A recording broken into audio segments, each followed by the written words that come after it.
podcast is a member of WildGamesProductions.com and D20Radio.com. They came from the game table, dice bags in hand. We have one brain that we share between us. To talk about role-playing for all across the land. And you like it. The original, then basic, then one they scoured. Kinda grabs you by the boo-boo, don't it? To bring AD&D to the second power. You want me to put the hammer down?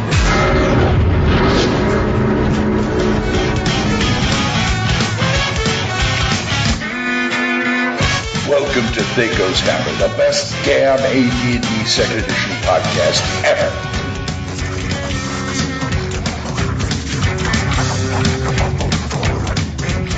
Going down, working on the camera. Oop, but I get down. I love that song. Damn you, Devo. Hi, folks. THACO's Hammer, Splatbook 91. It's me, DM Glen. Here I am again in my glory. And with me is DM Brian. Hey, folks, what's going on out there? In his shame. So. You have no idea. Okay. You're giving me that Samuel L. Jackson Star Wars. The Mace Windu look? Yeah. The Mace Windu look there. And we got DM Full-On Gamer. Greetings, Gamer Nation. And I've been going down, working in a coal mine. Whoop, about to slip down. And we all have our webcams on, so he's trying to scare the hell out of us. It's working. I think it is, and that's DM Corey, by the way. What's going on, folks? We're back. I'm back. I didn't die this time. It almost said DM Gory. Yeah. We'll save that for the Halloween show. There you go. And we are here. Let's go into Hits and Crits. Let's do it.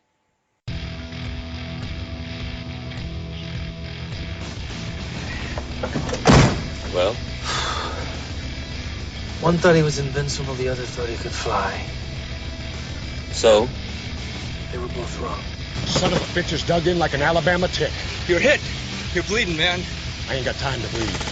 We're sending somebody in to negotiate. Anybody else want to negotiate? Hits and crits. Hits and crits. Okay, what you guys been up to, Fawn? Well, we did an actual play podcast edition with the new map, sort of. Yes. And other than that, it was quite the awesome event. Thank you, Corey, for not being there to play your character. You did great. Yeah, you're welcome. He did. Anytime. And other than that, it's been Bounty Hunter Week on the Old Republic, and I have exceeded my authorized amount of reputation to be gained. I have to wait to catch more people till next month. Wow. The weed of crime. Brian, what you been up to? Let's see. Well, I ran Session 12 of Hammers of the Duchy, as Full-On mentioned. The game went a little more smoothly, I think, because I decided to use Fog of War instead of, Full-On and I actually drawing out corridors and rooms and such. Mm-hmm. I think it worked a little bit better.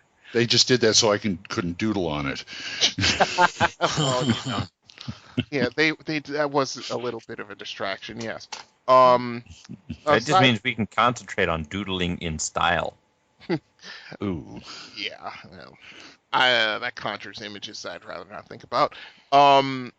Let's see. Aside from that, I've been messing around with Icewind Dale 2, having a little fun with that, and also, it's GOG.com. I think it's called Good Old Games. GoodOldGames.com, and what you're looking for is the Dungeon Masters Collection. Mm-hmm. Yep. That's Baldur's Gate 1 and 2 complete, Icewind Dale 1 and 2 complete, Planescape Torment.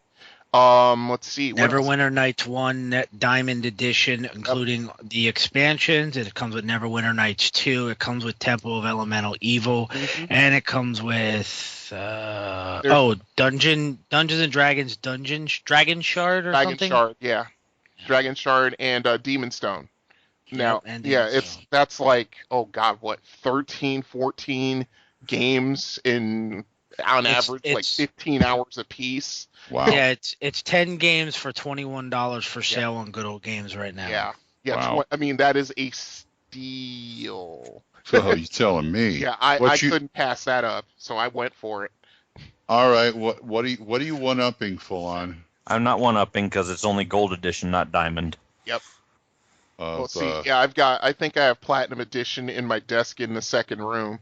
Oh, okay. Yeah, but yeah, I actually have a physical copy, but yeah, once I saw that, I'm like, that's like $90-something worth of games for 21. I'm on it. I probably need to either crack this open and do something with it, or find somebody who wants to buy it. What's that?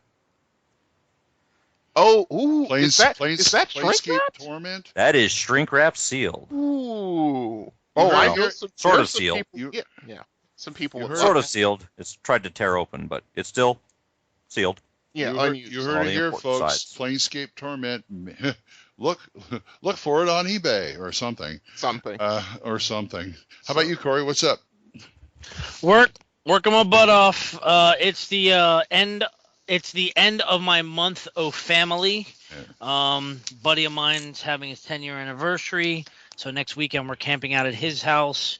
And then the weekend after, which is my D&D weekend, which I will be missing, I will be at my family reunion camp out. Ooh, me and my girlfriend are using my Jeep Grand Cherokee. I've built a tent that literally I open up the hatch to my Jeep and the back seats fold down, and I have a futon mattress in the back, so we're going to be using my Jeep as a tent. Ooh, very nice. I've been working on that. Cleaning my house, rearranging my room. My house kind of looked like an episode of Hoarders. I swapped rooms with the roommate, so all my stuff had to come out. And man, you do not know how much crap you have in a room until you try to fit it all into another room and still have room to walk. Yeah, tell me about it. Tell me about it. So I had to swap all my crap out of a room that, for all intents and purposes, we'll say is a size 7, and put it all in the living room, and the dining room, and the kitchen, so I can get it into a room that's size 4. Because I also get the living room and the dining room.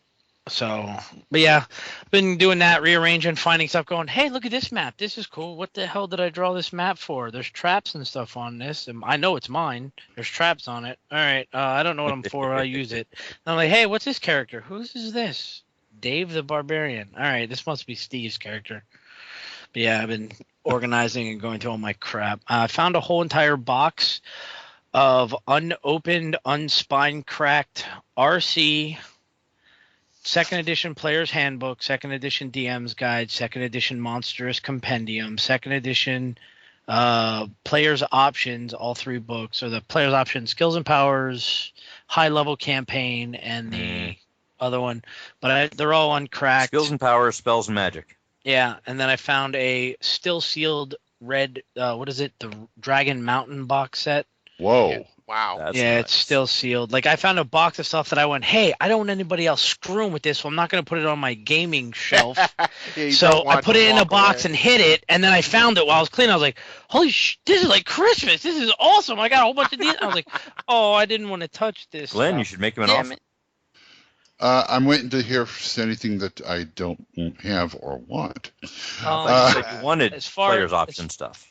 I've got all the Player's Option stuff. Oh, well, never mind then. Okay. Something Sky, something of Mars. I have a box set that's sealed that is going up for sale on Facebook to the Role Playing Gamers trading group that's up there. It's a Sky Captains of Mars or Sky Marshals of Mars. Sky Marshals of Mars. Yeah, is it a board game or? No, it looks like it's a mix between like a board game and an RPG game. I don't know exactly. I haven't opened it up. There are minis in it.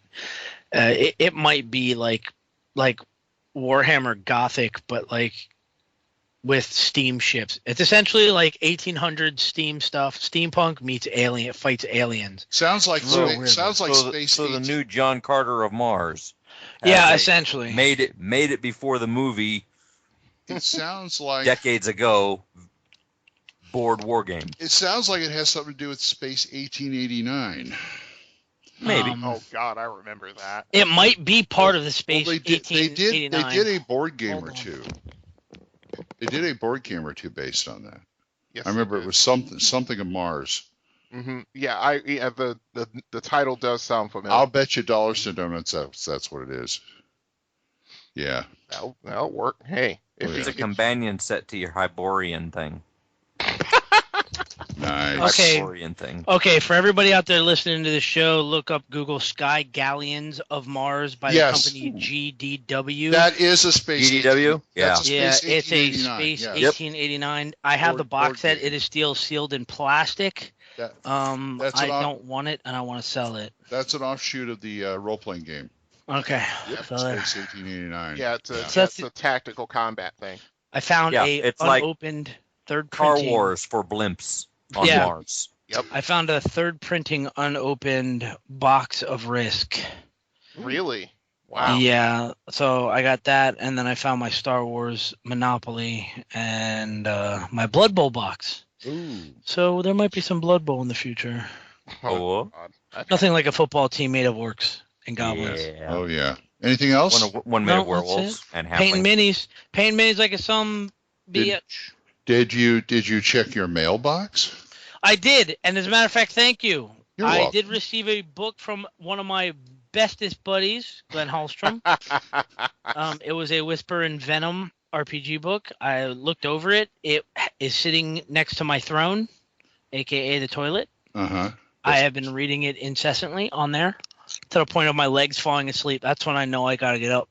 Yeah. You saw the signatures in the front? I did. Very awesome. Thank you. I appreciate that. Yes. I told Lloyd I think he's gonna want to name his first kid after me after I give him this. Yep. It's very interesting. I like it. It's not bad. I take care of my peeps. I wanted to get you the box set, but I couldn't pull the trigger on it, so I got you back. I'm not promising anything out there to anybody listening. What? I'm not promising you anything, Glenn. I don't know. But I might come down to the North Texas next year. Do it. Woo-hoo! Yes. And you'll be my stand-in if I can't make it, which I probably won't. We'll see.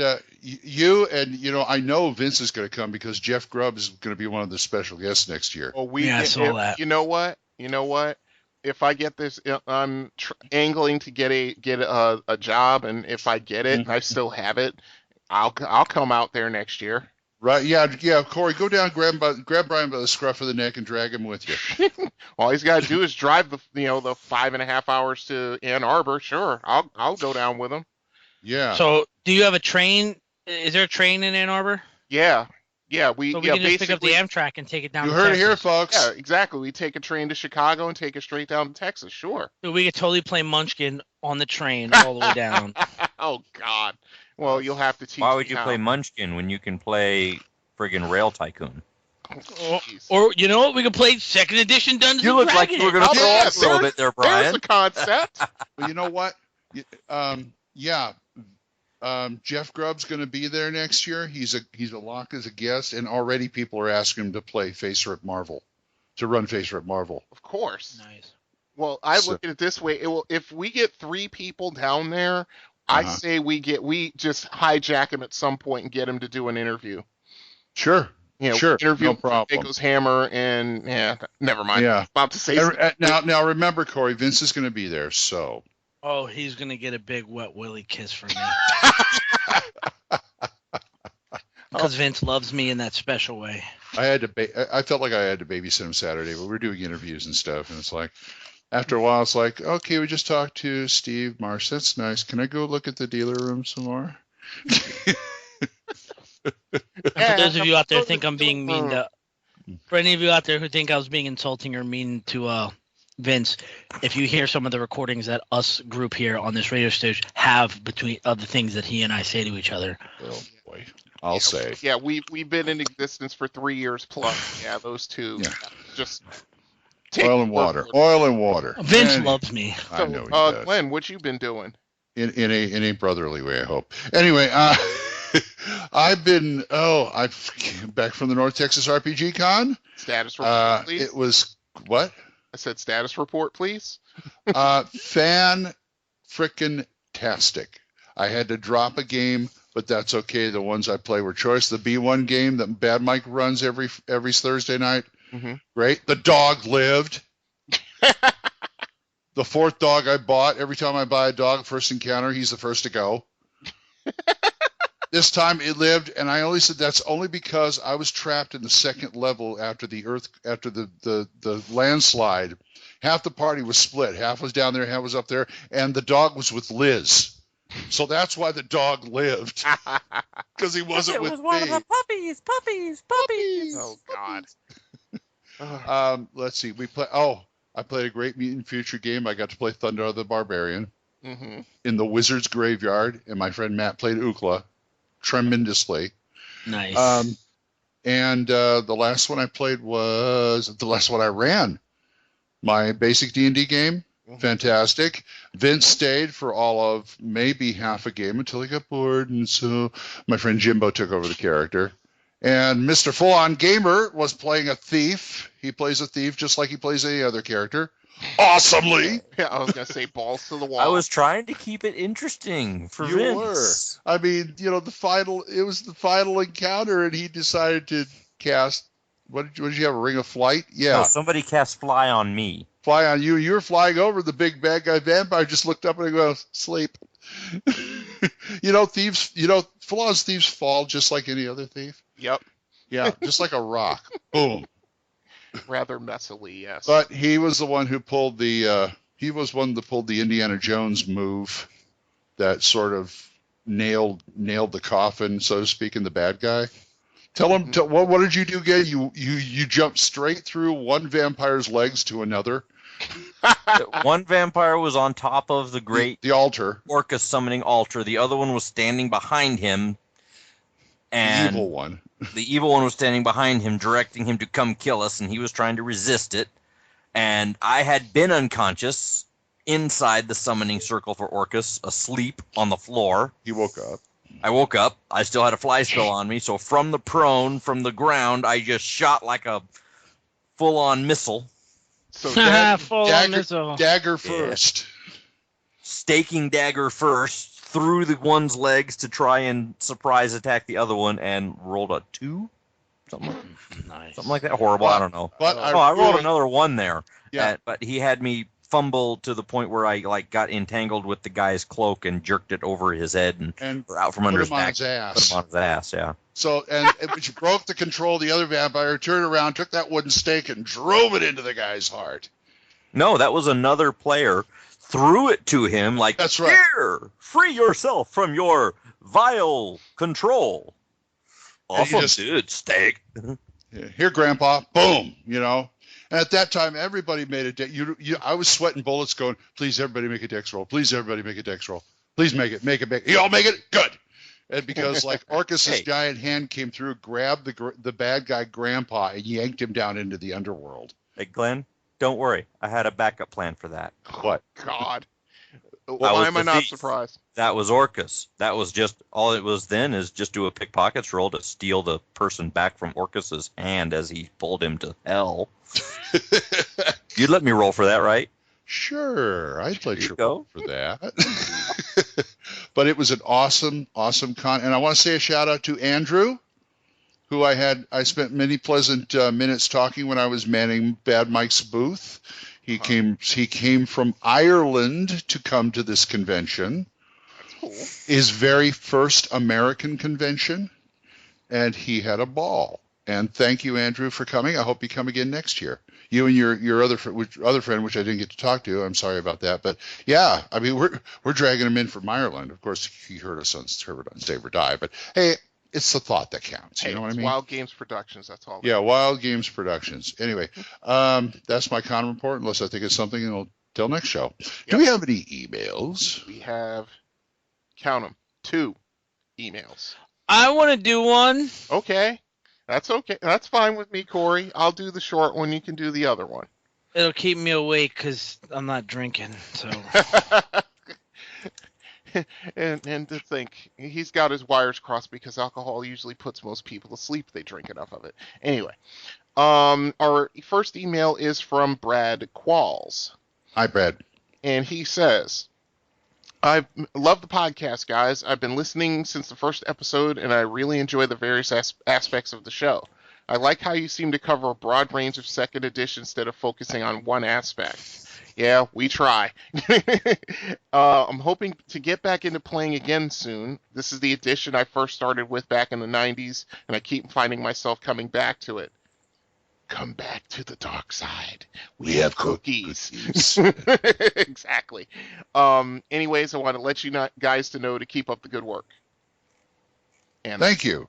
Message. Thank you very much. Thank you very much. We will endeavor to do so. No, we're just going to turn into a lousy show thing. No, we're going to keep it up. Yeah. Once we cover all the major campaign worlds, things might slow down a little, but that's okay. We've got other things to keep the train rolling, like AP podcasts and trivia games and DM brainstorm stuff. Yes. By the way, before we go into the next one, Full On just reminded me that myself, Full On, and Matt and Brad, two of my Odinists from my group, stayed up until the wee hours playing Edition Wars by D20. He always seems to bring a deck of that when he comes. I'm convinced that he's got a shed in the back of his property that's just from floor to ceiling piled with Edition Wars decks. What's Edition Wars? This is Edition Wars, Corey. Let me show you. This is Edition Wars. All I see is your butt. I sent you the link. Stop looking. There. Edition Wars, you get it from... All I see is Full On's mustache and his WTF shirt. Okay. Hold on. Yeah, switch to my camera. Switch to my camera. Okay, but what? Oh, so it's actually the D&D Editions Wars. More or less. Anything. Yeah. Anything that has Editions Wars. If you want to call it your Mech Warrior Edition Wars, you can call it your Warhammer Edition Wars. You can. It's whatever you play. And the idea being, you, the game master, are attempting to prove your edition of whatever it is you play is supreme by doing what game masters do, getting players to your table. The first game master to get 6 wins. All right, that's kind of cool. I want to play that game. Okay. I didn't think so. Okay, can we stop the infomercial? Thank you. Yeah. Brought to you by Nation Studios and D20Radio.com. Suck it, buns. And I also hear you're going to talk to D20 Radio, see if you guys can get a booth there next year to sell that stuff. I would like to buy a copy from them. That would be nice if they were there. Maybe I'll set up a table and do artwork. That would be. We got an artist alley now. Yep. And so can I be the dark table at the end of the alley? All right. Sure. Come here, I'll put a sign up. Will work for rum. Good idea. Read that. All right. Read that. Doug, I'm reading Doug's, right? Yes, you are. Doug. Hi, Look Doug. at him with his own domain. He's awesome. It says, "Hello, THACO Hammer, DMs of Doom. I just finished reading episode 85 today. Awesome work. I will say, though, you guys missed a joke when you were talking about the EBT doormat. Everard's Black Tentacles. Oh, Ever Black Tentacle doormat. I think based on the male genitalia theme of the episode, it should say members only. And now DM Corey can giggle in the Beavis and Butthead way and say, member, again. So I do have a few questions pertaining to the Ever's Black Tentacles. You mentioned in the description for the tentacles that they will grab onto anything around them since they lack any intelligence. Does that mean that if a party was stuck trying to cross an area filled with tentacles, they could just throw random large objects at the tentacles for them to grab onto? How long will a tentacle hold on to something? Is there a specific percentage roll to see if it lets go? Is there a chance a tentacle would let go from a living being randomly? Could a party strip down to their tighty whities and cross bits of armor to the tentacles as a distraction and flip through a bunch of them? Anyways, thanks for another awesome show. You guys rock, especially Corey, because he's awesome. PC Doug, he didn't say that last part, but yeah, PC Doug. You know what I would do if I crossed a room filled with black tentacles like that? I would strip down to my underwear and grease myself like a pig, and then just throw myself like a mosh pit, and they go right across. They couldn't get a hold of me. Oh boy! If you have a unending supply of henchmen and henchlings, and no regard for their safety and well-being, you could probably fling expendable people into the zone and have them be attacked. Once it attacks, they hold and they crush until they kill it. So there is no expiration other than when the spells expire, when the tentacles are destroyed, or if they happen to kill whatever it is they're crushing, they might, DM's discretion, start attacking something else. Right. Now, if you just threw an inert object in there, they may grab it, they may not.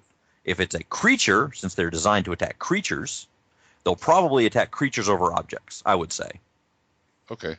Yep. But yeah, you could rip off 3 doors out of the dungeon, and throw them across Everett's black tentacles and literally make yourself a walkway across them. Yeah. Or another useful use for my ring of zombie control. Yeah. Go occupy the tentacles, zombies. Ooh. I thought I came up with that. Zombie tentacle porn. Gosh. Thanks, Doug, for putting those images in our head. Thanks, Doug. Yeah. If you want to email us and ask us silly ass stuff, it's THACOshammer@gmail.com or the number. The number is 405-806-0555. Right on. Okay. And it is not for members only. Ooh. Oh, boy. Shall we move? It's in the book. You ever go to school, stupid? Yeah, and I come out the same way. Is that your idea of an idea? It's in the book. It's in the book. Okay, we're doing a show on shields, so we're going to talk about the shield proficiency first. Yes, sir. Which is part. So, like Agent Coulson. Throw him across Everett's black tentacles. Yeah, he can take it. Yeah, he could. Yeah, he certainly can now. Hey, they brought him back from the dead. But anyway. All right. So Tahiti. Going all the way back to basic D&D, shields, usually were just something that fighters and clerics strapped on their off arm, to protect them against incoming attacks, of course, giving a +1 bonus to armor class, barring any magical shields they find. Mm-hmm. Well, I don't know the origins of it, but I did find it in Combat and Tactics. There's an actual proficiency that you can take with the shield that actually makes it more effective for a limited time in combat. And full on. What page number is that shield proficiency? Page 76, weapon and shield style under fighting style specializations. Go back 4 pages. There's also, yes, if you just clock back into, your proficiency in shield proficiency on page 72, both of which can be tapped to make a very interesting sword and board shield fighter. Yeah, absolutely. Because, if you have a fighter who has weapon shield proficiency, or weapon shield style, shall we say, they get not only, they can use their shield as a shield punch, but they can also use it to actually parry incoming attacks. Right. Which actually helps save a fighter's bacon every once in a while. But if you add shield proficiency on top of that, then things really start getting interesting. Now, if you take shield proficiency, you get an additional bonus to your AC for a certain number of attackers that come at you in a melee round, such as. This is to differentiate from the normal shield ability, which simply you have a shield and you're protected from attackers to your front and to the side that your shield is on. Mm-hmm. This lets you become a Spartan, going batshit crazy with your shield and swirling and dervishing on all sides to just cover against up to a certain number of attackers based on the size of your shield. Yep. Okay. Yeah. So if you take a medium shield, proficiency in medium shield, you get you get a +3 bonus to your AC for 3 attacks per melee round. So if you're up against, say like a ghoul or like a troll or something, you get point of bonus order against those attacks for that. Point of order. Go ahead. Attackers, not attacks. Okay. So if that entity that you're protecting against has multiple attacks, you get your benefit against each of them. So claw bite type. Yes. Yes. And if there's claw bite, and claw bite, but you're able to protect against 4 because you have the body shield, you get the protection against all 4 of them for all of their attacks. Okay, all right. I was reading up on that. Basically, what it says is the number of attackers is the maximum number of times a shield bonus can be used in a single round by the character. So basically, that means for 3 times per round. You could even split it up if you wanted to. If you really wanted to get tactical with it, me personally, for sake of brevity and for a player not having too much selection as to what he can do with it, I would just say the first 3 attacks that he faces in a combat round. After that, then it drops back down to the normal +1, barring any magical things, of course. That's the way I would run it. You could also do it as Full-On would say, and, the 3 different attackers per round, which, makes the shield proficiency that much more useful, I dare say powerful, because that's a very strong defensive bonus that you get per round, and against multiple attackers. But, you can do it either way. Shields can only be used for your front spaces and the flank spaces on your character's shield side. So, of course, depending on whether your character is left or right-handed, the other side is your shield arm. So you would get those bonuses for attacks coming from the front or from that particular side. Right. Mm-hmm. I have a question. What's up? What if you're playing a Green Warden Ranger and you have that third arm sticking out of your chest? Oh, that's gold. Then you get two. Then you get 2 shields. And you put a shield on your left arm, a shield on your right arm, and then your middle arm out of your chest has that. That's the weapon. Yes. That's awesome. Greenwood Ranger. What if you're Goro and you're wielding 2 bastard swords and 3 shields? There you go. Think about that for a minute. I wrote up Shokans. They could do it. I fought a guy wielding 2 shields. It wasn't fun. Yeah, can God make a rock so can God make a rock so heavy he can't lift it himself? Yeah. In the SCA, Corey? Yeah, we literally had 2-on-2 combat, and a big guy about 6'7", 6'8" walks out. He literally had 2 pavises on his arms with wheels on the bottom. They were 2 halves of a ping pong table. What? The other guy on his team was not available. Me and my buddy are looking at each other like, what the? He opens the ping pong table, and a small guy comes running out with 2 swords, and he was hiding between the shields in front of the guy. That's genius. It was ridiculous. So what happened? Did you Goblin balled you? Yeah, he did. It was like a speedball special with like a little guy. It was ridiculous. So Yes. What happened in the fight? Did you win or did you lose? Oh, we lost because what happened was he dropped one of the shields after the novelty of it wore off and picked up one of the other guy's swords, and then they both came at us. Ah, I see. But yes, two shields hiding a guy behind a ping pong table is kind of clever. Yeah, quite so. I don't know of anybody in my games who took the shield proficiency. Yeah, in my games, most of the characters that have done it are NPCs. There's one particular which you guys might meet if you guys get it high enough in level, say around 7th. Then I can throw this major campaign arc your way and see if you take the hook.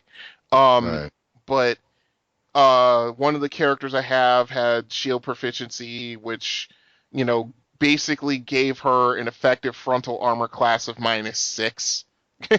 She was an 8th I took it fighter. once. Yeah, I took it once on I the mention joke. again, even if your correction is correct that they have chart text and then they have text, and they do go back to say that they talk about the number of attacks, aka the number of attackers, same thing. Mm-hmm. So your way is correct on that. But the benefit is that it's still not restricted as normal shield use is restricted to the shield front and side. Mm-hmm. When you are shield proficient, you are protected on all sides to the limit of your number of attackers or number of attacks. Okay. So you're not restricted to just your front flank and shield arm. Got it. Fair enough. Being proficient. I made a guy with the shield proficiency once as a joke for one of my friends' campaigns that I didn't want to play in, and his name was Lieutenant. He was a Myrmidon, actually. It was a Myrmidon that took the shield proficiency, and he was Lieutenant Amerigo. Oh, yes. And he just hasn't been promoted up to captain yet. My friend didn't like that, but I played Lieutenant Amerigo. It was awesome. So that works, and that's another demonstration of shield in active combat against all sides, all comers, not just flanking and facing restrictions. Because what is the description of combat anyway? Not fluid, not facing, bound. It's chaos. A series of hits and miss and swings. Yep. So you should be turning and spinning and blocking in a few directions. Mm-hmm. Right. Well, yeah, if you've got opponents coming at you from every which way, sure. Of course. Corey knows all about that. Oh, wait, he wasn't there last week. Oh, burn. I hurt a little. Oh, I am better. You did get down to what? 7 hit points? Yeah, he did. Yeah. Did I level? Let's put it this way. I think once you guys make it to safety, I think it's safe to say that everyone's going to level. I was looking at the XP. Yeah, I was looking at the XP you guys have accumulated to this point. Yeah, I would think it's safe to say you guys are going to level. My character, Caracas, tried to pull a Boromir, but I lived anyway. Yeah. Oh God. Oh yeah. Okay. Off topic. Glen just decides they're up against a bunch of berserkers. And Glen decides to just charge into them. Yeah, it goes after the Berserker Chief, who is surrounded on 3 sides by his retinue. He got, let's see, he had about 11 attacks coming his way at one point. Yeah, and he got down to 7 hit points before. I don't know what came over me. I just decided, okay, let's land this right now. I'm going for the big bad. I got it. There's a hole. I'm going through it. And if it wasn't for Full-On's MacGyverism in melee combat, he would have died. Yes. Yes, because Full-On decides to make a tumbling check to get close to the dwarf, grab the dwarf, pull him out, and toss him away, and literally take his place. Wow. And I was like, okay. Battlefield improvisation. This is what he does. I'll give him XP for that. Yay, Huzzah! Yay, the art of war. Yes, sir. Anyway, shields. Yes. There's more. But wait, there's more. That was just page 72. Let's go on to page 76 and talk about weapon and shield style specialization. Oh boy. Okay. Shield bash, shield defense, all that kind of stuff. Well, it's more than that. Normally, you got a shield, you can try to shield bash, shield punch, block, or trap at normal use as if it were a secondary weapon with all the other penalties for fighting with 2 weapons. The disadvantage is when you try to do that, you lose your shield AC bonus when you try to do it any round that you're using your shield that way. Unless you're specialized in weapon and shield style. Then you can make one of those secondary type of attacks every round without losing your AC bonus. And again, resurrect the spirit of the Spartan in you. Yeah. Basically. Yeah, I mean, you want to talk about shield proficiency and weapon shield style? Yeah, the Spartans had it in spades. To the point they created another style where they didn't even have to wear heavy armor all the time. They basically just had one huge body shield, and they had it to where the shield on his left would cover the man on his left and give him an AC bonus.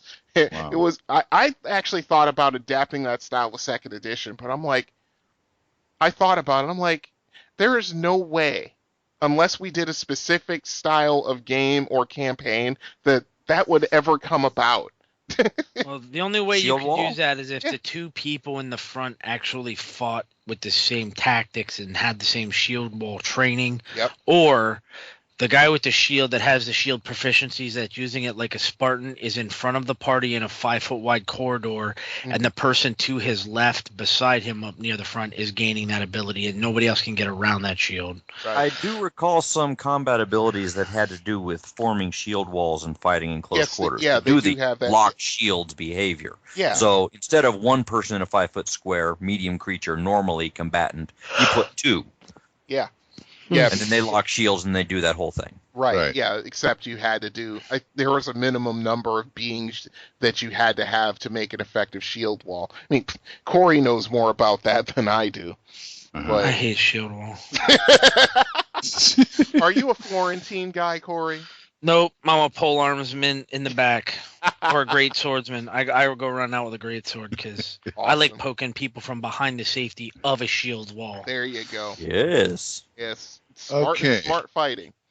When you're playing chess and you get to be one of the pieces on a chessboard, you don't go, I want to be a pawn. You want to be a knight at the very least, right? In the back, yeah. Arquebus. Anyway, shield proficiency. Talk to us about it. THACOshammer@gmail.com. Let's go on to Magic Fingers. The White Wizard approaches. There's no such thing as magic. No one's worth a better magician. Who does know that? But whatever your secret was, you have to agree. Mine is better. Magic Fingers. Magic Fingers. The armoring spells. Armor, Shield, Invisible Mail, and Ghost Armor. I don't find one in there that I like. I don't know if that should be a shielding spell, I think. I have one on there that I do like, or it's not on there that I do like. Exactly. Me too. It's called Stone Skin. Well, mine's not that, but you guys are in the wrong type of magic. How about Bark Skin? Bark Skin works? Okay. I was just throwing out just different spells that I could actually... The only thing I don't like about Stone Skin is now they made it ablative. Well, that took care of abuses of that because I like those abuses. Of course you did. I remember when the Stone Skin spell came out with Unearthed Arcana. Oh my God, did games go googly moogly because Why did every fighter suddenly have a bag of marbles? Exactly. Exactly. What constitutes an attack that does damage? What? Yeah, arguments aplenty. Anyway, the four that I chose were like the most obvious ones that I could think of. You know, I always thought of Bark Skin, but we can throw that in there. I always thought of armor. If it's the one I remember, I've always thought of armor as like Stone Skin, the one you get when you don't have enough levels for Stone Skin. Yeah, armor like Stone Skin's little brother. Right. Well, the most readily available ones are armor and shield, of course. Now, armor spell gives you the armor class of I think 8. 6. Or is it 6? Oh, it's 6. Thank you. Scale mail armor. Scale mail armor. And the fun thing about that spell is that it lasts until you take enough damage, which is I think it's twice your level of hit points. Yeah. Yeah, before the spell actually goes down. 8 plus 1 point per level of the caster. Thank you. I couldn't remember exactly. And, you know, that is one of the better spells because there's no duration on it. It will stay up and it scales. Yeah.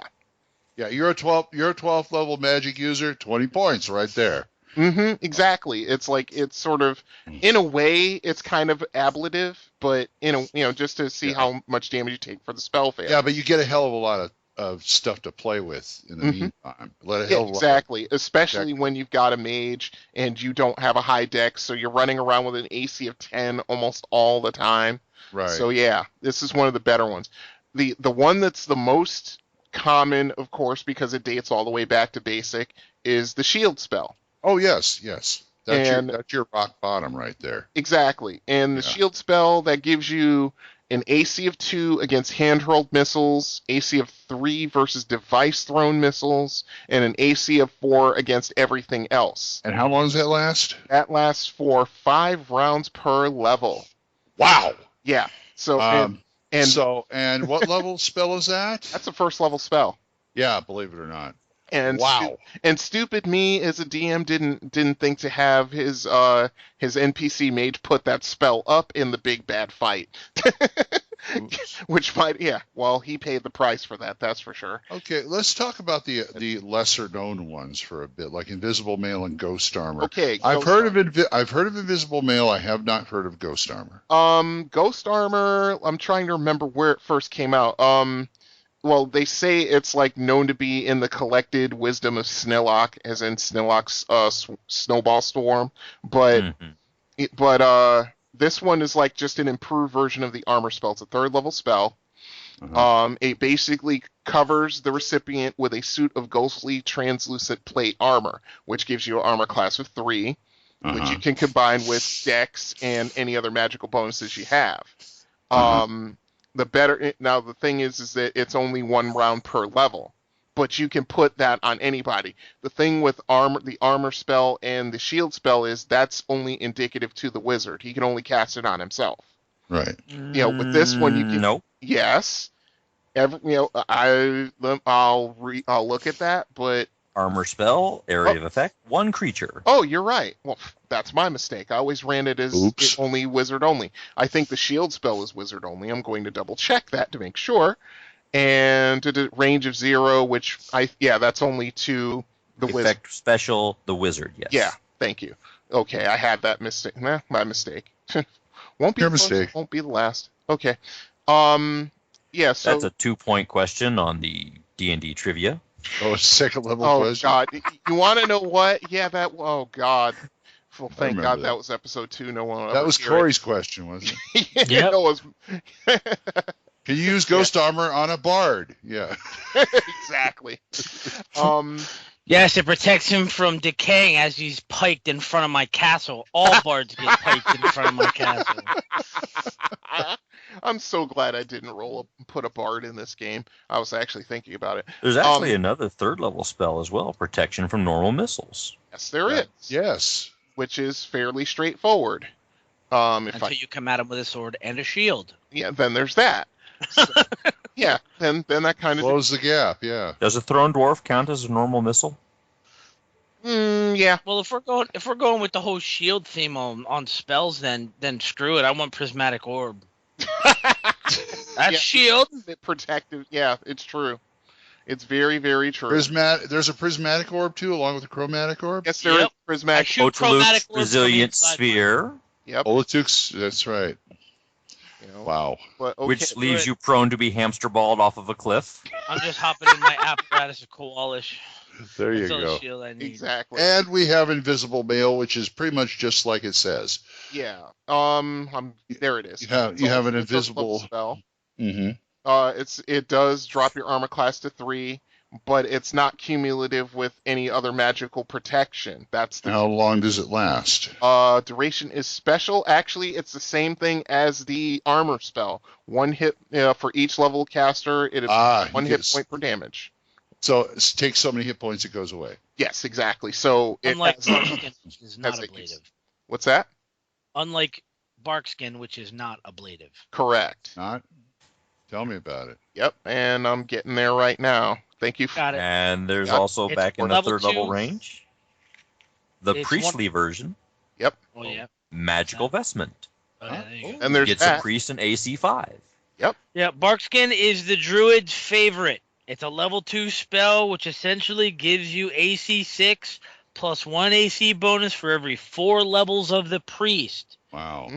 Armor class 5 at 4th level, armor class 4 at 8th level, etc., etc. Yep. This is what the cleric can get around. Oh, that's a nice tin can you're wearing. That's great. Yeah, never mind. Cast a spell. Hey, guess what? Lightning bolt. Yeah, you're a big, giant metal walking stick. I'm good. Thanks. I got it. That's right. It doesn't conductive. Yeah, and the bonus to this, which I like Barkskin, is because it gives you a saving throw and versus all attack forms except magic, gain a +1 bonus. Nice. So, and you can cast it on other people. She can.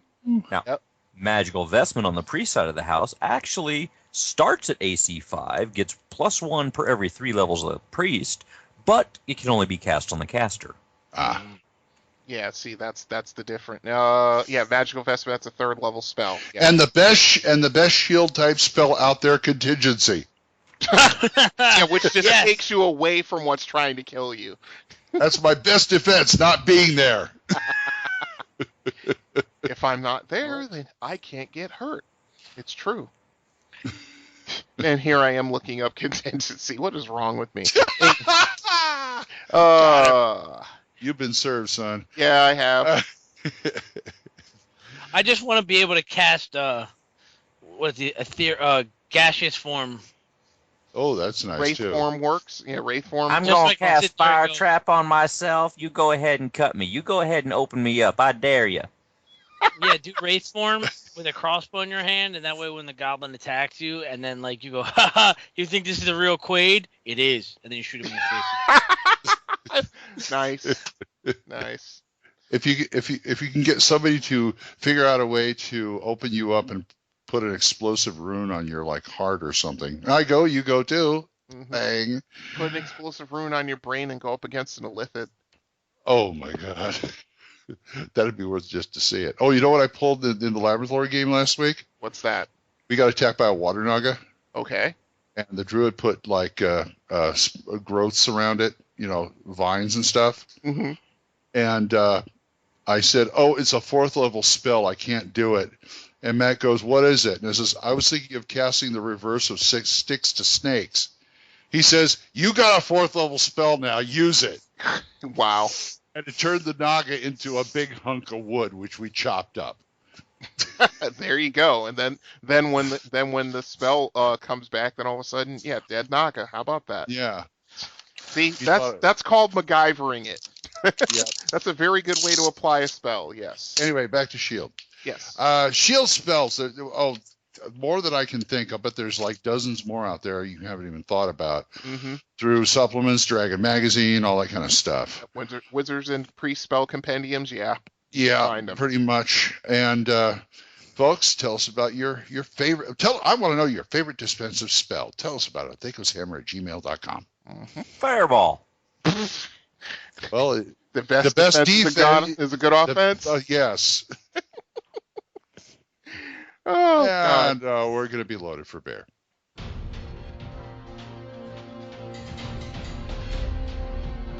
What the hell's wrong with you? Put your gear on. I said put your gear on. I'd like to keep this handy for close encounters. I heard that. What do you do, sleep with that thing on your pillow? Or what if I slept? I say we take off and nuke the entire site from orbit. It's the only way to be sure. Loaded for bear. Loaded for bear. Let's talk about the shields themselves. The shields. Small, large, kite shields, buckler shields. You know, when we were playing the RC campaign, there was one guy who really liked the fact that they have shields, and I don't know if they have this in second edition equipment, but he really liked the fact they had shields with blades on them. Yeah, you can do that. Spike shield. Yep, they had actually had spike shield in the equipment section. Mm-hmm. The RC. I didn't see any of that in second edition. Yeah, but you can do it. Couldn't do it. Yeah, you could do it. Say it's not in the equipment list. Mm-hmm. And so he would get every time he did a shield bash, he'd like roll for damage. It was exactly. Great. He'd roll a hit and roll a damage. Mm-hmm. That's what you would use it for. You can change your shield from bludgeoning to piercing. Exactly. Easily enough. Yep. Or slashing. Yep. That too. I cannot see any character of mine carrying anything larger than, say, a large shield. I think kite shields are like gilding the lily, and it's probably hard to move around with those things too. Well, yeah, kind of, sort of, but they're very good for when you're up against a whole lot of enemy archers because you get an additional bonus to your armor class against missile attacks. You know what I used to get away with in Warhammer Fantasy Roleplay? What's that? They had buckler shields. Right. You strap to your arm. Yep. I had one on each arm. Didn't affect me waving any weapons. So I go buckler on one arm, buckler on another. I'm good. Yeah. Exactly. Spike bucklers will do that. Yeah. Get a nice little damage thing. Like most people, not most people, but the majority of people who use shields with their characters, they usually take medium shields, sometimes small shields. The thing about the buckler shield was, and I'm trying to remember the rule, there was a way you could use the buckler shield as another weapon without any penalty, if I'm not mistaken. Throw it like Captain America? Exactly. That's a medium shield. That would be a shield punch. Yeah. Yeah. Basically, fast way to throw a punch. Yep, exactly. But so you had buckler shields, small shields, medium, large, and kite or body shields, if you will. Right. And the thing about them is that the majority was medium shields, sometimes large shields, but it all depended. I mean, not until they actually put out you had the ones that had the magical bonus against missile attacks. I forget what it's called, but it's like a +1/+4 versus missiles. So +1/+4 versus missile attractor. Yeah, that was the cursed one, the -4. Yeah, the -1, -4 versus missiles. Yeah. Where were you? Sorry. Oh, sorry about that. I heard something. But until they came out with the shield proficiency, which we already discussed, then now you were able to see any differences. Right. You got more bonuses with the bigger shield you used, and and that's also that sort of. I think it was more just for flavor in the older editions. It didn't really matter that much, but now with combat and tactics, you actually have choices that could actually benefit your character. Hey, monks can't use shields, can they? No, they cannot.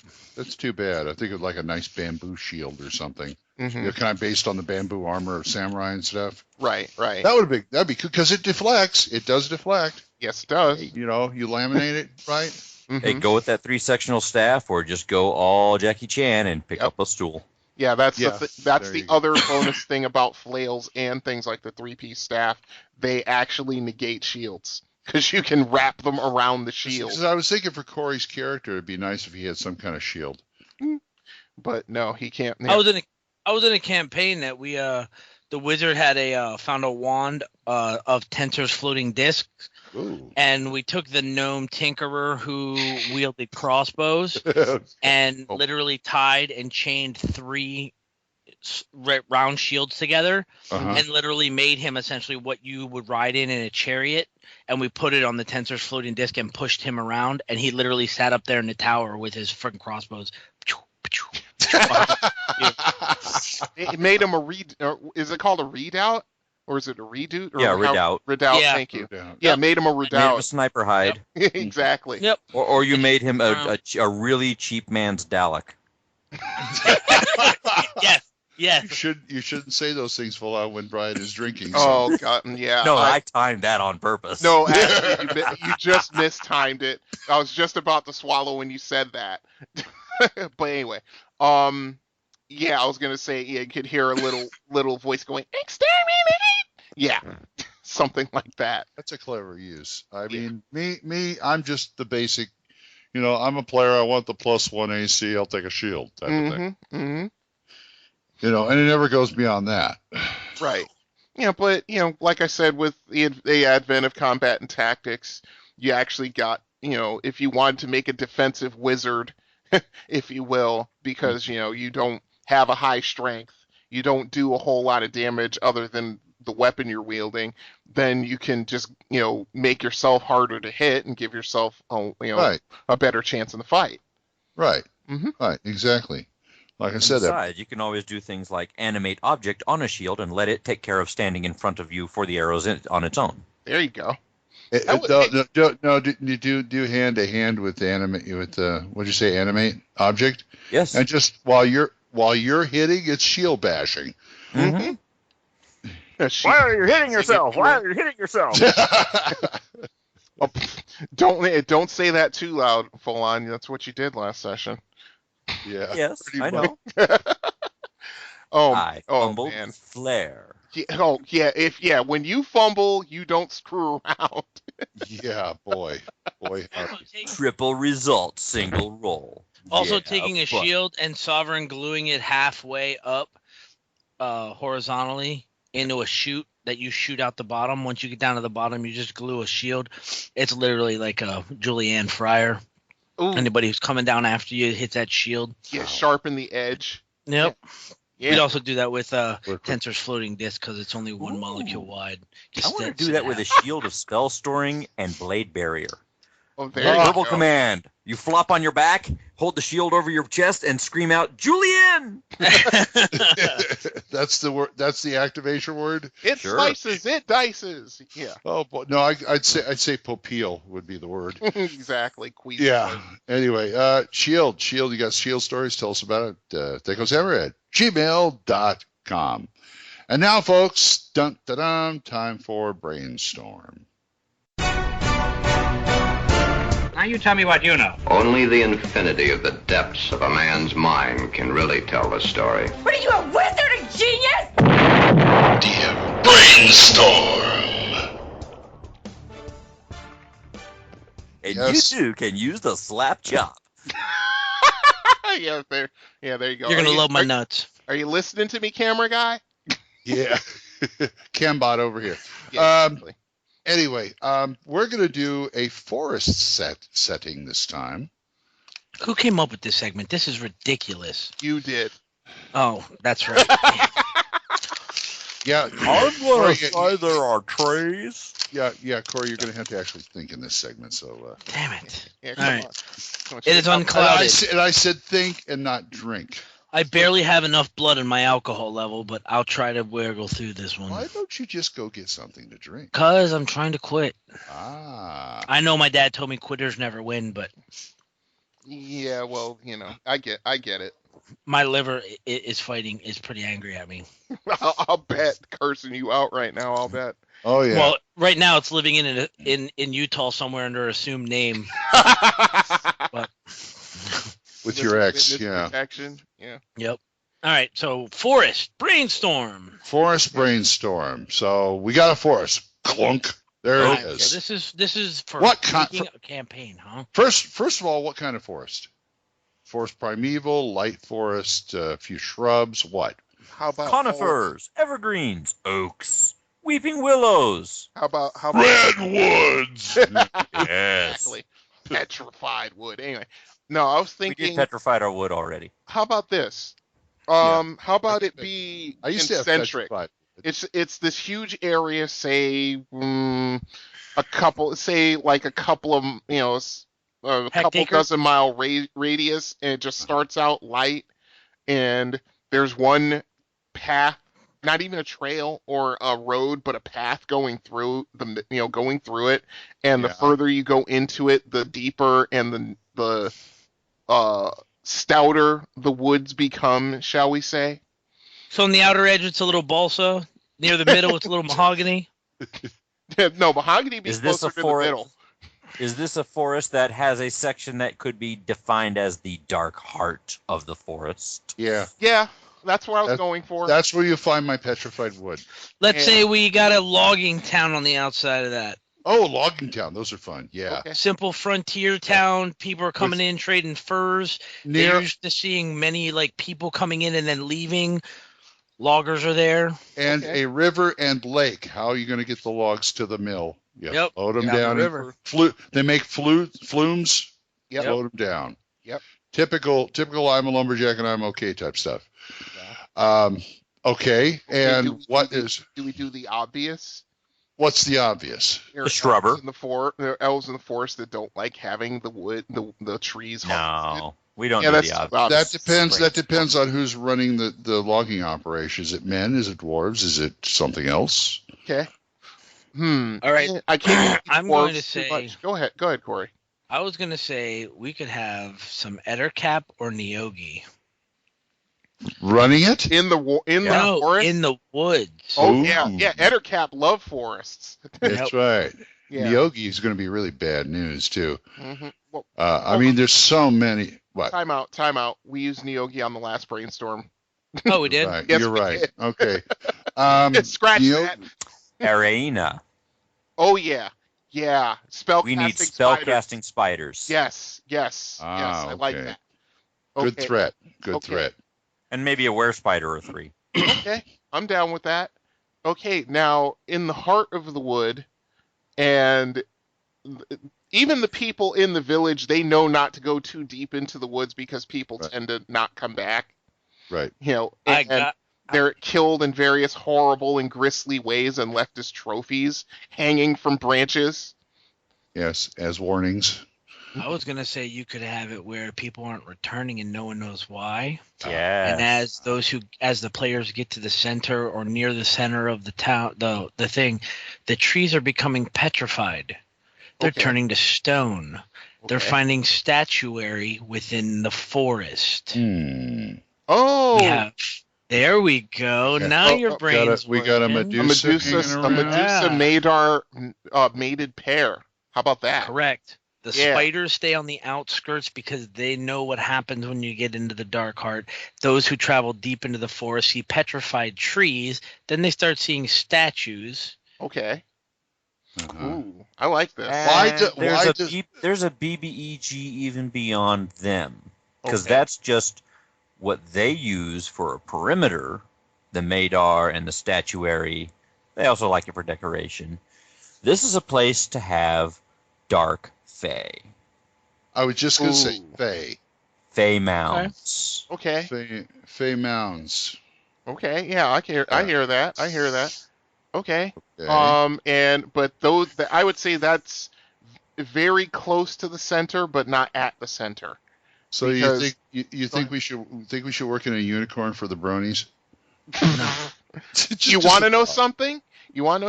There's an article in Dragon Magazine that actually has different kinds of unicorns other than the one we know. They have evil aligned unicorns. They have lawfully aligned unicorns and things like that. Right. So, okay. So your lawful paladin, who's lawful neutral, can have a lawful neutral unicorn as his mount. He could, or he or she could. Yes. Yeah, he or she. Let's get back to the elves for a minute. Okay. Okay. They make really good cookies. Yeah. Sorry, I couldn't resist. Well, I'm thinking that a logging company is the least of their worries if they got all this other action going on in the woods. I agree. They have to patrol it. They have to, because their elven court is somewhere in there. Yeah, fair enough. Well, they could have come up with would stay away from the elven court. If you got a fey court in there, that's not elven. I know. That's what I'm saying. I would even say Wait a minute. This is one of the rare instances where you could have elves working in concert with the logging company. Yeah, I was just about to say. Yes. And patrollers to try and keep those folks that do go into the light alive. Some kind of treaty between the elves and the loggers so they don't log too much. Hold on a second. Yeah, go ahead. Why do we have to have the loggers be human? Why can't those elves be descendants of the original elves that were chased out of that wood? Okay. They know what trees they're allowed to cut down. Okay, so that's why actually cut the trees. That's why I asked who's running the logging. Yeah, we could do the elves, have it an elven logging. Yeah, you guys want trees down there? You guys need lumber? We'll tell you which trees you can have. And because of their expertise, they're renowned. People from far and wide get their craftsmen, love their wood.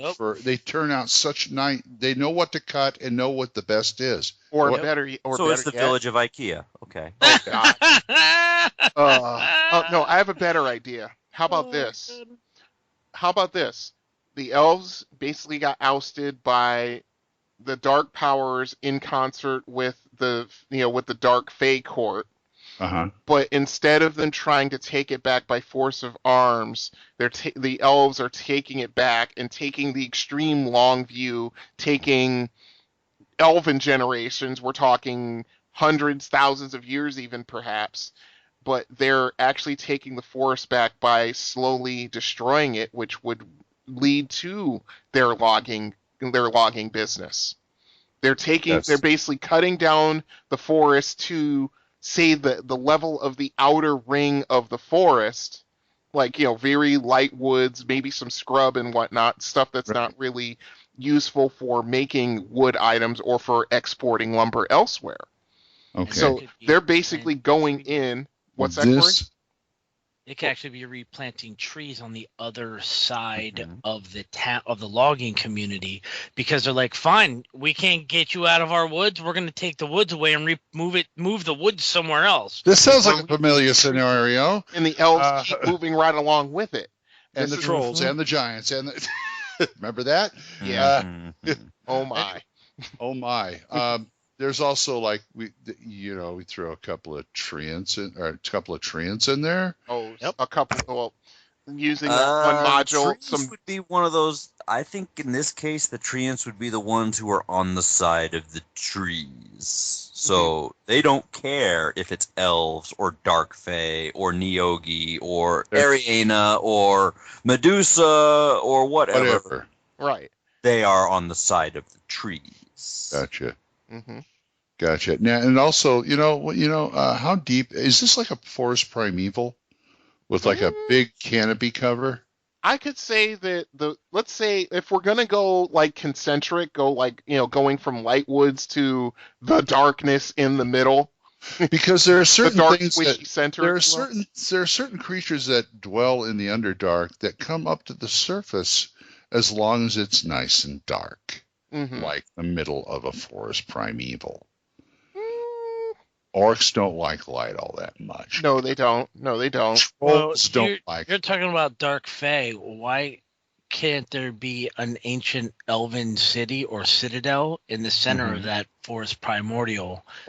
Or elven runes. That's what I meant. Elven runes that literally. They used to live there. Their forefathers lived there, but they were ousted by these dark fae, and the Medusa then followed suit and pushed them even further out. So we've got a forest war going on. Oh here. yeah, for sure. And the elves are making money on top of it. I love it. Yeah. The dwarves are over at the mountain zone. Why didn't we think of that? Yeah, they don't care. They don't care about so much the what the wood is used for. They've got a whole different motivation going on because they don't have they don't have the magical power or the physical power to take it back by force. So that's what they have to do. Attrition. Mm-hmm. Traditional elven values: containment and attrition. Yep. Ignore the problem long enough, and somebody else will come along and take care of it for me. Right.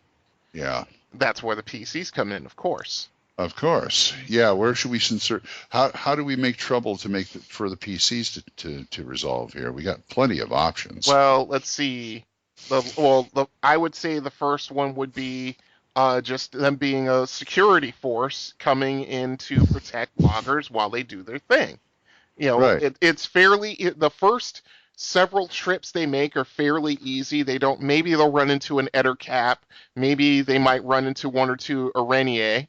Right. But then as they get more successful, then the leaders of the community are like, you guys are good at this. We need this particular wood, and that particular wood is deep in this forest where we know a lot of monsters and other things are. Now, they don't say anything to the PCs about this secret war they've got going.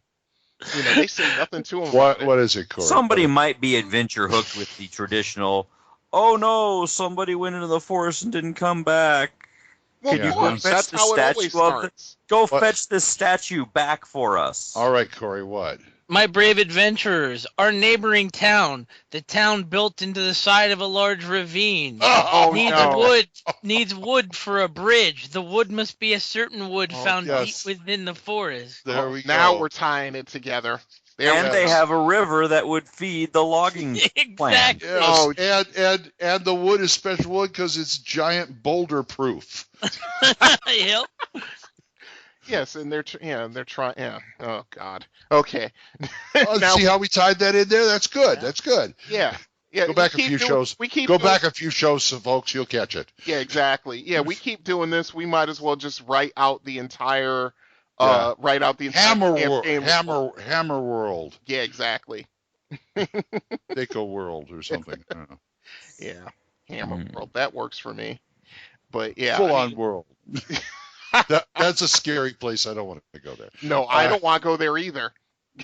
I don't want to go there. Yes, you do. You have no, fun. I don't. No, I wouldn't make it. We'll call this Full On's Woods in Hammer World.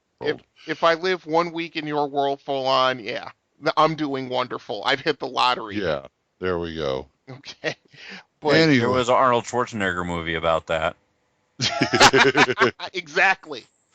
Anyway, Woods. What else can we do? We got flying creatures also. Green dragons, of course. You gotta have those in Woods. I was thinking like giant mosquitoes for some reason. No, that's more swamp. No, Sturgis can be in forests. Sturgis. You're right. But giant mosquitoes are more like swamps. Or no, bees. Giant bees. Yeah. And wasps. The Fae would be into their nectar. The nectar would come from the bees. Yep. Yeah, their mead. Their honeyed mead. Yeah, you're right. Mead. And they can and the elves can open a side business in mead. Collect the honey. This also means that there is indeed a not underdark underground populated by Fomorians. Okay. I'm down with that. Fomorian hive. Yep. Or 5. Yep, or Verbeeg for that matter. No matter where you go, we'll put giants in it. Why not? Sure, gotta have something to to scare the party a little bit. That's right. And nothing scares them more than dragons and giants, because giants can take a whole lot of punishment before they die. That's right. And when they fall real big. Yeah, they fall hard. The pull of this adventure hook would be that, not to sound cliche here, folks, but winter is coming. Oh, no. And you did not. I did. You have to harvest. They have to harvest the wood. They have to have enough wood for everybody to stay warm in the winter. So there will be That's an easy one. There's an increased amount of forays into the woods for specific trees. Okay, now. And you know what? What? We have too much bad going on in this forest. There's too much bad juju. Because once they get in deep and they realize what they've gotten themselves into, they are going to need a break, and they're going to need a chance to find a friend. Okay. A druid? Nope. What? Ranger? Nope. Okay, what? Krpka. Oh, squirrels? Okay, I'm down with that. No, go ahead. Horribly anti-Fae, pissed off Krpka. Who the elves left behind. Squirrel people. Are intelligent squirrel people. What book is this in? That's in a Dragon magazine like years ago. Oh, that's in a Monstrous Compendium Annual, actually. Believe it or not. It is. Seriously, I think it's volume 3. I think it's volume 3. The spider people would obviously think that they would be delicacies. Yeah. Oh, yeah, the they're elves tasty. Leave it as the unspoken secret because elves always have unspoken secrets that they abandoned the Krpka tribe behind when they lost their initial eviction to the Dark Fae. Okay. Well, you know what? That can also be a mission for the PCs to repair the relations between the Krpka and the elves. Because then the elves have a rather steadfast, if small, ally, in their silent secret war against the Dark Fae. Okay, now we need to talk about the Dark Fae for a minute.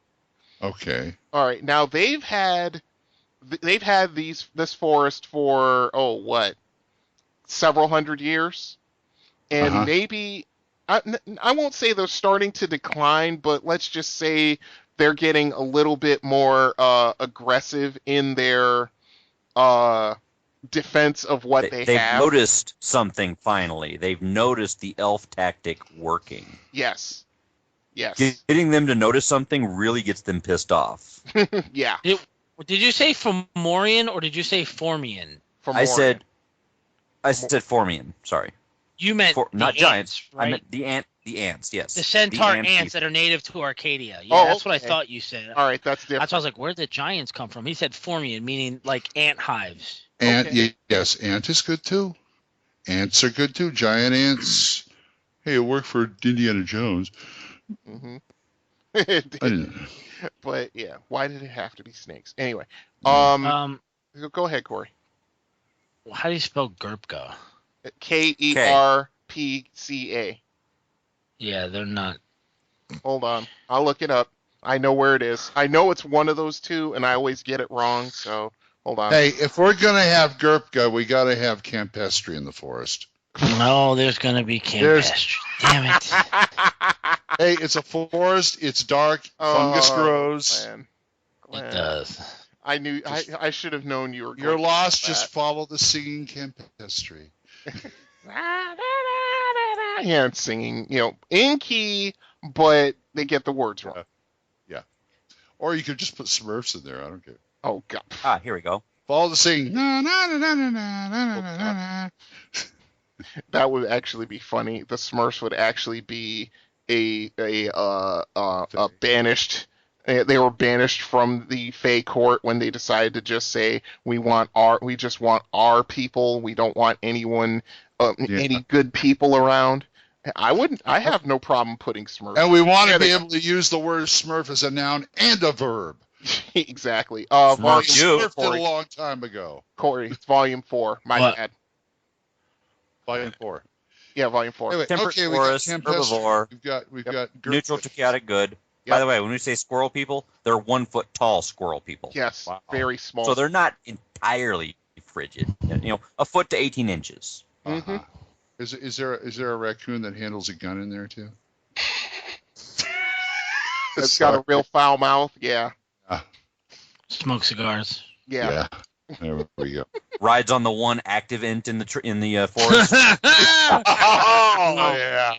Oh boy. Yeah. Oh boy. Okay. All right. So let's see. We need more than just that small little bastion of goodness. We need something just a little bit more. We got a town by the lake. Well, that means the lake comes from somewhere, and the somewhere comes from the heart of the forest. That means at the heart of the forest, there's going to be a spring, a fountain, or a lake at the dark heart of the forest, which may include Nereids, unicorns, Narids, okay. Nixie. Yeah, Nixies. Narids and Nixies. Yeah, that's Syrenes. Who are perhaps imprisoned by the Dark Fae, or could be freed by the Dark Fae, who have bent them to their will. Yeah. That could. Why not all three? And leave it to the PCs to sort it out. And water weirds and oh god, water weirds are too deadly. Yeah. Yeah. Water elementals. Water elementals. Oh! Heart of the Forest. It's a small portal to the elemental plane of water. Oh, freshwater Lake Sahagin. I was going to say what you could do is you could actually have the citadel that's in the center, in the heart of the forest, that the original elves lived in, could have a still functioning gate to the happy hunting grounds. Now you're talking. I like that idea. Although the PCs shouldn't go to that plane until they're, I'd say probably 9th, 10th level maybe. Right. And you get you get thunder in this forest sometime. Not much rain, but thunder, because that's the leprechauns playing 10-pin back in the deep heart of the forest. Oh yeah, there's going to be leprechauns in there. There's going to be quicklings in there. Yeah. There's going to be brownies in there. They'll dark brownies. Every time they hit a strike, you hear the thunder. And there's going to be one crackpot druid who's still holding fast there in the lake. I say old granny druid. No, granny druid. I say go full. What's his name? Out of the first Hobbit movie, go that way. Oh, go Vandergast. I was going to go one other way.